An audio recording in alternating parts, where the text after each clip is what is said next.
মুসা নবী বলেন, আল্লাহ রব্বি আরিনি, আমাকে দেখা দেন। আল্লাহ বলে, ইন্নাকা লা তারানি, মুসা রে আমাকে তুমি দেখতে পারবা না। মুসা নবী বলে, আল্লাহ আমাকে দেখা দিতে হবে। আল্লাহ বলে, না পারবা না। মুসা নবী আল্লাহর নাছরবাদ না।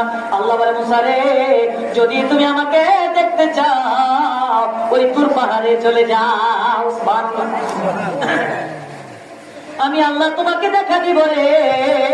আমি আল্লাহ রাব্বুল আলামিন যখন তোমাকে দেখা দিব, যখন আমার নূরের তাজাল্লি দিব, তুমি মুসা যদি আমার নূরের তাজাল্লিতে নিজেকে স্থির রাখতে পারো রে, আমি আল্লাহকে তাহলে তুমি দেখতে পাবা।